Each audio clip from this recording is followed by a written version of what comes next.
தந்தை, மகன், தூய ஆவியாரின் பெயராலே ஆமேன். இயேசு கிறிஸ்துவின் அன்புமிக்க சகோதர சகோதரிகளை உங்கள் அனைவருக்கும் கிறிஸ்து இயேசுவின் அன்பு கலந்த வணக்கத்தை தெரிவித்துக் கொள்கின்றேன்.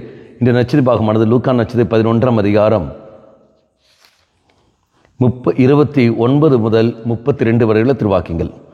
குறிப்பாக 29வது வாக்கியம், மக்கள் வந்து கூட கூட இயேசு கூறியது, இந்த தீய தலைமுறையினர் அடையாளம் கேட்கின்றனர். இவர்களுக்கு யோனாவின் அடையாளத்தை தவிர வேறு அடையாளம் எதுவும் கொடுக்கப்பட மாட்டாது. பார்க்கிறோம், மக்கள் வந்து கூட கூட இயேசு கூறியது. அப்படி என்றால் கூட கூட என்று சொல்லும்போது இயேசு போகிற இடத்துல எல்லாம் கூட்டம் கூடிக்கொண்டே வருகிறது. அப்போ அந்த கூட்டத்தை பார்த்து இயேசு சொல்கிற வார்த்தைகள், நீங்கள் அற்புதங்கள் அடையாளம் தேடிதான் வருகிறீர்கள் ஒழிய அறிவிக்கின்ற அந்த வார்த்தை மேல் என்ன அறிவிக்கப்படுகிறது, யார் அறிவிக்கப்படுகிறார், அந்த வார்த்தையுடைய அர்த்தம் என்னென்னு புரிந்து கொள்ளாமல் செயல்படுகிறீர்கள். நண்பர்களே, நீங்களும் நான் தான் செய்கின்றோம். இதே மாதிரி தான் வார்த்தை யோவான் நற்செய்தி 6ஆம் அதிகாரத்தில் நாம் பார்க்கின்றோம். இயேசு சொல்கிற வார்த்தை, வயிறார அப்பம் உண்ட காரணத்திலும் நீங்கள் தேடி வருகிறீர்கள். அழிந்து போகும் உணவுக்காக உழைக்காதீர்கள், நிலைவாழ்வு தரும் உணவுக்காக உழையுங்கள். யார் அது? இயேசு கிறிஸ்து.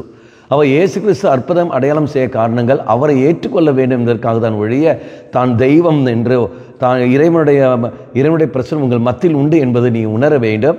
இறைவன் எங்கோ வாழ்கிற கடவுள் அல்ல, உங்கள் மத்தியில் இருக்கின்ற கடவுள் என்பது உணர்வதற்காகத்தான் அவரை செய்கின்றார். ஆனால் மக்கள் அது புரிந்து கொள்வதில்லை. அற்புதங்கள் அடையாளம் தேடி மட்டும்தான் வருகிறார்கள். நீங்களும் தானும் அதானே பண்ணுறோம். எத்தனையோ தியான இல்லங்களிலும் ஆலயங்களிலும் பல அற்புதங்கள் அடையாளங்கள் நடந்து கொண்டிருக்கின்றன. நம்முடைய பங்கு தலங்களில் எத்தனையோ அற்புதங்கள் அடையாளம் நடக்கின்றன. ஓரோ புனிதர்களுடைய ஆலயங்களுக்கு நாம் செல்கின்ற பொழுதும் சரி, திருத்தலத்துக்கு நாங்கள் செல்கின்ற போதும் சரி, கூட்டங்கள் அலைமோதி கொண்டிருக்கின்றன.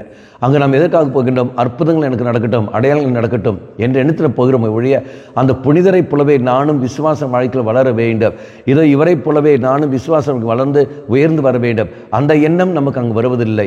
கூட்டம் போகிறது, அற்புதம் அடையாளம் தேடிதான் போகிறது ஒழிய அறிவிக்கப்படுற அந்த வார்த்தை மேல் நம்பிக்கை வைத்துக் கொண்டு நானும் விசுவாச தரத்தில் வளர வேண்டும் என்ற எண்ணம் நமக்கு அங்கு வராத காரணத்தினால் இறைவன் சொல்ற வார்த்தை, இதோ இவர்கள் எப்படி செய்கிறார்கள், அடையாளம் தேடிக்கொண்டு வருகிறார்கள். இவர்கள் யோனாவை தவிர வேறொரு அடையாளம் கொடுக்கப்பட மாட்டாது. மக்களே, நீ நானும் எந்த சூழலில் இருக்கிறோம் என்று பார்ப்போம். அடையாளங்கள் அற்புதங்கள் தேடி நாம் போகிறோம் என்றால் நிச்சயமாக நமக்கு விடுதலை இல்லை. மாறாக அறிவிக்கப்படுற அந்த வார்த்தைகள், அந்த வார்த்தையை யாரு? இயேசு கிறிஸ்து. அந்த இயேசு மேல் நம்பிக்கை வைத்து நான் வாழ வேண்டும். அதுக்கு உதவியாக இருப்பதுதான் அந்த அற்புதம் அடையாளம் ஒழிய அற்புதம் அடையாளம் அல்ல நமக்கு அங்கே தேவை. மாறாக இறை வார்த்தை தெய்வம்தான் நமக்கு தேவை. அந்த இறைவனை சொந்தமாக்குவோம். அற்புதங்கள் அடையாளங்கள் வழியாக நாம் சொந்தமாக்கிக் கொள்வோம். அற்புதங்கள் அடையாளங்கள் வழியாக தெய்வத்தை சந்நிதியில் நம்ம கடந்து வருவோம். அது மட்டும்தான் வாழ்க்கை என்று சொல்லி போகாமல் நம்ம பார்ப்போம். சிந்தித்து பாருங்கள். கண்களை மூடிக்கொள்ளுங்கள். நல்லவனாய தெய்வமே, நான் வாழ்வதே ஒரு அற்புதம்தான். நீ எனக்குள்ளே செய்கிற எல்லா காரியங்களும் அற்புதங்கள் தான். என்னையே நான் உணராமல் நான் வாழ்கின்றேனே, என்னை உணர்ந்து வாழக்கூடிய சக்தியை தந்திடலும். எனக்கு உண்மையில் நம்பிக்கை வைத்து வாழக்கூடிய வரத்தை எனக்கு தந்திடலும். என் வாழ்க்கையில் உனக்கு முக்கியத்துவம் கொடுத்து வாழக்கூடிய சக்தியை தந்திடலும். மாதாவே, எங்கள் மாதாவே, என் அன்னையே, விசேஷமாக எங்களுக்காக பரிந்து பேசும். ஆமேன். தந்தை, மகன், தூய ஆவியாரின் பெயராலே ஆமேன்.